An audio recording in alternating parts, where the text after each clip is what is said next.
हम लोगों का सौभाग्य है, जो हम उनसे भेंट करने के लिए जाने वाले थे वो खुद यहाँ आ रहे हैं। 5 दिन आएंगे वो लोग, यहाँ पर कथा सुनेंगे, उनका भी हृदय परिवर्तन हो जाए। प्रवचन करेंगे, हम सब लोग को, हिंदू को जगाएंगे।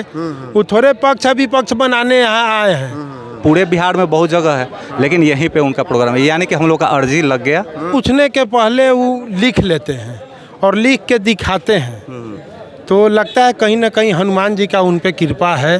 सौभाग्यशाली की माने जीवन तृप्त हो गया अगर उनकी सेवा करने का मौका हमें मिला। जो हम सब सौभाग्यशाली हैं कि मेरे धरती पे इतने महान संत का आगमन होने जा रहा है। नमस्कार, आप देख रहे हैं मंथन न्यूज़ बिहार। पटना के तरेतपाली मठ में पंडित धीरेन्द्र कृष्ण शास्त्री आ रहे हैं। 13 से 17 मई तक उनका यह कार्यक्रम होने वाला है।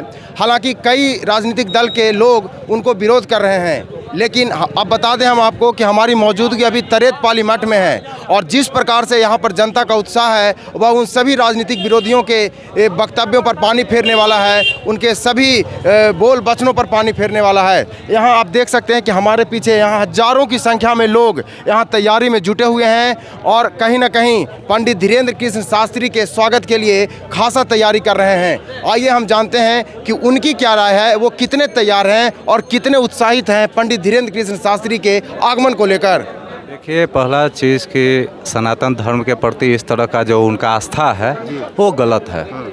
जहाँ तक हमें समझ में आ रहा है कि वो ईद के दौरान अनुमति मिल जाती है, जब सनातन धर्म की बात आती है तो नकार देते हैं। तो हम उनसे ये पूछना चाहते हैं कि अगर आप हिंदू हैं तो क्यों विरोध करते हैं? जाति के नाम पे आप जो राजनीति करते हैं, आप समझ रहे हैं कि अगर हिंदू सनातन धर्म का अगर प्रचार प्रसार अगर हो जाता है, अगर ये संगठित हो जाते हैं तो हम सत्ता में नहीं रहेंगे। तो कहीं ना कहीं ये सनातन धर्म का जो विरोध कर रहे हैं, इसके पीछे का रीज़न है ये सत्ता सुख के कारण इस तरह से किसी एक तबका को खुश करने के लिए इस तरह का जो है भाषण दे रहे हैं, जबकि ऐसा करना नहीं चाहिए लोगों को। आप यहीं से हैं? हाँ, मैं नवतपुर का ही हूँ। अच्छा, कितने खुश हैं और यहाँ की जनता खुद को क्या आप सौभाग्यशाली मान रहे हैं कि पटना का गांधी मैदान में यदि वहाँ से इनको शिफ्ट कर दिया गया है तो आप कहीं ना कहीं एक होता है ना कि चलो हमारे द्वार पर आए हैं, पंडित धीरेन्द्र शास्त्री आने वाले हैं, तो कितने सौभाग्यशाली महसूस कर रहे हैं खुद को? पहला चीज़ कि हम बाबा से मिलने के लिए 800 किलोमीटर दूर जाने वाले थे, ठीक है।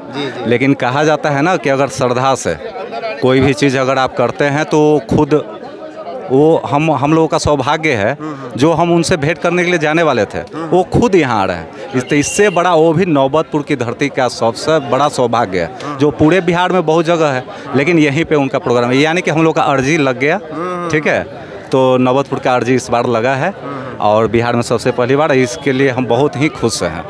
अर्जी लगाएंगे, जिस तरीके से वो अर्जी लगाने की बात करते हैं, तो क्या अर्जी लगाएंगे उनके दरबार में? हम लोग तो सेवक हैं, उनका सेवा में हम लोग रहेंगे, ठीक है। और उनका कहना ही है कि स्टेज के पास रहिए या हमसे 10 किलोमीटर दूर रहिए, अगर सच्चे मन से अगर आप सेवा करते हैं तो आपकी अर्जी, चाहे आप पे कृपा हनुमान जी का बना रहेगा।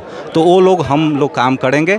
मेरी ड्यूटी अगर यहाँ लगती है तो भी ठीक है, और न तो अनीसाबाद गोलंबर पे भी लगती है तो भी हमको मंजूर है। अच्छा, हाँ, खुद को सौभाग्यशाली मानते हैं कि कहीं ना कहीं एक अंग हम रहेंगे। सौभाग्यशाली की माने जीवन तृप्त हो गया अगर उनकी सेवा करने का मौका हमें मिला, जो तो बहुत सौभाग्यशाली हैं हम। जिस प्रकार से आप जिस प्रकार से ये बता रहे हैं कि हमारी ड्यूटी कहीं भी लगती है, पंडित धीरेन्द्र शास्त्री के कार्यक्रम में जिस प्रकार से यहाँ लोगों का उत्साह होने वाला है, लोगों की भीड़ जुटने वाली है, कहीं भी ड्यूटी लग जाती है तो हम अपने जीवन को सफल मान लेंगे और मेरा जीवन तृप्त हो जाएगा। धीरेन्द्र शास्त्री के आगमन की जैसे ही बात हुई, वैसे ही उनके विरोधी में जो हैं कई राष्ट्रीय जनता दल हैं या कई और भी पार्टी के नेता हैं, वो विरोध करने लगे। क्या कुछ कहना चाहेंगे इस पर? देखिए, अभी जहाँ तक बात है, यहाँ राजनीति कोई मंच नहीं है, यह तो भगवान में आस्था रखने वाले, सनातन में आस्था रखने वाले का यह कार्यक्रम है।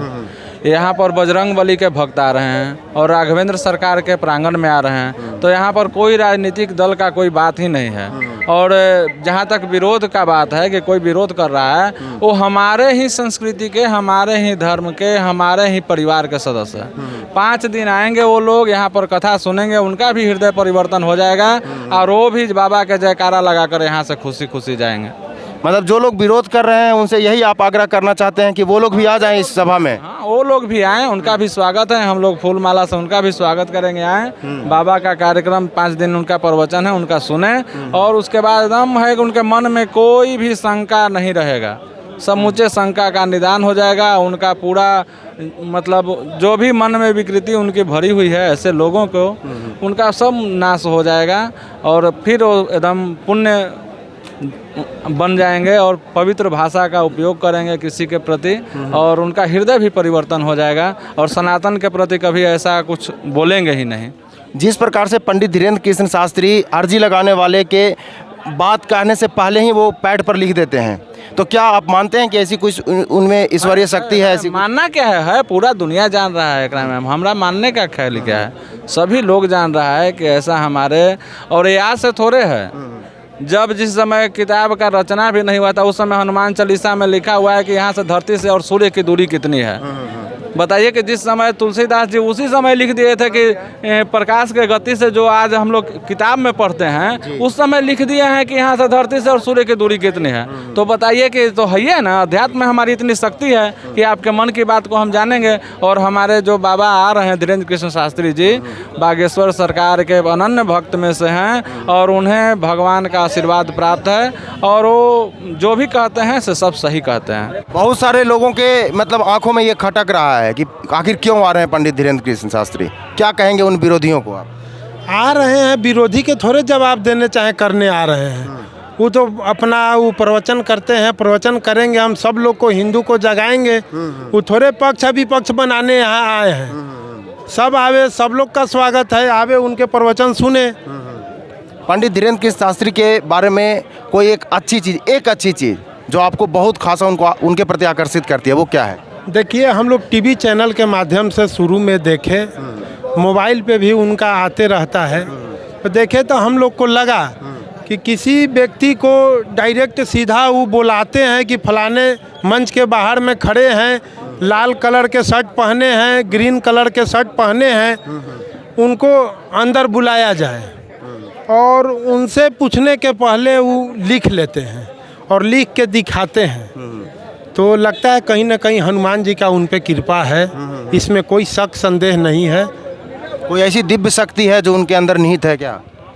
दिव्य शक्ति तो है ही, नहीं होता तो इतना आकर्षित कैसे लोग होता। और जिनको लाभ मिल रहा है, जो लोग उनके शरण में जा रहे हैं, जिनको सजेशन दे रहे हैं हनुमान जी की कृपा से, लग रहा है, तब तो लोग उनके चरण में जा रहे हैं। तैयारी के बारे में क्या कहना चाहेंगे? तैयारी तो भव्य तरीका से यहाँ हो रहा है, तैयारी में कोई कमी, कोई एथी नहीं है और पूरे क्षेत्र के लोग उत्साह से लगे हुए कि कार्यक्रम सफल हो।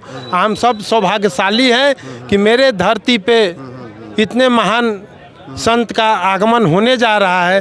हम सब उनके हृदय से अभिनंदन और स्वागत करते हैं। बिहार के कई जिलों के अलावा दूसरे प्रदेश से भी लोग आने वाले हैं, ऐसा कहा जा रहा है। हो सकता है नेपाल से भी लोग आएंगे, तो उनकी व्यवस्था कैसे की जाएगी? यहाँ पर खाने पीने की, रहने की क्या सुविधाएं हैं? उनके पार्किंग, उनके गाड़ी की पार्किंग की क्या व्यवस्था है? मतलब सारी प्रकार की क्या व्यवस्था है ताकि उनको कोई असहज महसूस ना हो, उनको असुविधा ना हो? आज भी व्यवस्था के ही लेके हम लोग के माननीय मंत्री, केंद्रीय मंत्री गिरिराज सिंह जी आए हैं, पाटलिपुत्रा के लोकप्रिय सांसद रामकृपाल यादव जी आए हैं, यहाँ से भाजपा के प्रत्याशी रहे अतुल जी आए हैं, हमारे जिला अध्यक्ष धर्मेंद्र जी आए हैं और तमाम यहाँ क्षेत्र के सभी श्रद्धालु लोग यहाँ व्यवस्था ही देखने आए हैं। और व्यवस्था कितना सुंदर बने इसी पे चर्चा हो रही है और सबको यहाँ मान सम्मान मिले। खास करके जो बाहर से हमारे यहाँ आगंतुक आएंगे उनको हम लोग कैसे स्वागत करें, इसी का तैयारी चर्चा चल रही है। साफ देख सकते हैं कि अतिथि देवो भव ये ऐसा कहा जाता है हमारे हिंदुस्तान में। और बिहार के अलावा जितने भी दूसरे प्रदेश से आने वाले लोग हैं, दूसरे देश से आने वाले लोग हैं, हनुमंत कथा सुनने के लिए जो धीरेन्द्र कृष्ण शास्त्री करेंगे, उनके व्यवस्था के लिए उनको ताकि कोई असुविधा ना हो, उनके आतिथ्य सरकार में कोई दिक्कत ना हो, खासी तैयारी की जा रही है यहाँ पर। हम आपको दिखाएंगे कि कहाँ पर उनका पंडाल लगने वाला है और किस प्रकार से यहाँ इंतजाम किया जा रहा है श्रद्धालुओं के लिए। आप हमारे साथ बने रहें, देखते रहें मंथन न्यूज़ बिहार। बहुत बहुत धन्यवाद।